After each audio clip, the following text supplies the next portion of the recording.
Good evening, everyone. Most of the favorites moved into the quarterfinals in the championship flight at the Upper Peninsula Ladies Golf Association Tournament.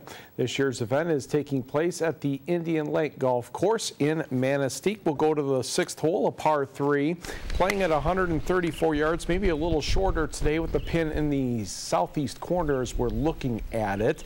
That was Avery Rochester of Marquette. She was the medalist on Monday. But Avery did not win this hole. Her opponent, Jana Ruska of Marquette, did, although Avery went on to win the match. From the next group, Judy LaValle from Menominee. The tee shot from the other side of the hole gets a nice bounce off the small hill, but she would not be able to make that birdie putt. She settled for par. Gogibic's Nancy Ogier out of the sand, almost. She made her par, so LaValle and Ogier halved the hole. From the next group, Leah Thackerty, Oakcrest, Norway. This is for birdie, and she knocked that one in for the 2. Now let's go to the 8th hole, par 4, playing at 314 yards. Kathy Shamian of Ontonagon, doink off the flag stick, and it was a good thing it stopped because, as you could tell, maybe that was a downhill putt and wouldn't have stopped for a while.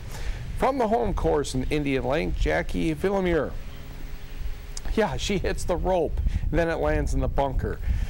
Pine Grove of Iron Mountain next. Joanne Poncino with the chip. That settled up very nicely near the hole. Michelle Mansfield represents Marinette, which is a member of the UPLGA. Looks like she has a nasty hook on this shot in the 8th hole, but you will find out it will settle in very, very nicely. In fact, I'd better zoom in to take another look at that. Yeah, that looked pretty darn good. Polly Anderson, the Escanaba native, with a long putt on the 8th hole. This is a vicious hole that has a downhill slope, and she handled that very nicely, and Anderson won her match. Let's go to the matchups for tomorrow's quarterfinals, and Avery Rochester will take on Pam Franchini. Kathy Shamian against Judy LaValle. That foursome will tee off at 9:40 Eastern Time. Shamian was the only upset of the day as the number 13 seed. Now, 10 minutes later, excuse me, Joanne Poncino against Villemure, and Calumet High School grad Zoe Woodworth will take on Polly Anderson. The semifinals and finals are on Thursday. Meanwhile, at the Michigan Amateur Golf Tournament down in East Lansing, Marquette's Carly St. Ange, 71 and 80 for a total of 151. She will be the 6th seed in match play, and that starts tomorrow at one of the Forest Acres golf courses. Michigan Tech athletics officials have announced their ticket information for the 2012-13 athletic season. Renewal for last season's ticket holders are currently underway, with packages for new season ticket holders available on August 6th. Excuse me. Darn cold still won't go away. Season tickets for Tech hockey cost $279 each and include all 17 regular season home dates plus 3 playoff games. Youth season hockey tickets are $168 each. Tech students, which can get in free through single game tickets through the Experience Tech fee, can guarantee their seats for the entire season for $175.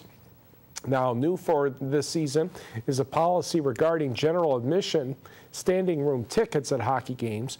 General admission tickets will not be sold for any game until the reserve tickets are sold out. That new policy is in line with standard practice at many other Division I hockey programs. Basketball season tickets cost $150 each, and the football VIP package, where you get 4 tickets and all kinds of other fun stuff, is $349. UP American Legion All-Star game took place tonight down in Channing.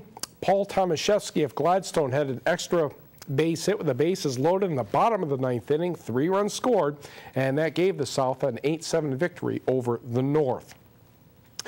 The Escanaba Cubs defeated the Escanaba Junior Cubs by the score of 7-1. In 9-10 minor softball, it was a double no-hitter night. Gladstone's Brittany Schwartz had a no-hitter with 11 strikeouts. Escanaba's Gabby Sallow had a no-hitter with 13 Ks. Gladstone scored the only run, though, getting the victory 1-0. And in the state softball tournament, 11 and 12-year-olds at Gladstone, South Portage and St. Clair move into the finals with semifinal victories today. And don't forget, all kinds of information is available on our website at uppermichigansource.com. And the FC Marquette Wave 98 soccer team lost its first match today in the U.S. Cup soccer tournament in Blaine, Minnesota, 2-1 to a Minnesota squad. They moved up in a division this year. They went from the silver to the gold, so tougher teams this year. All right.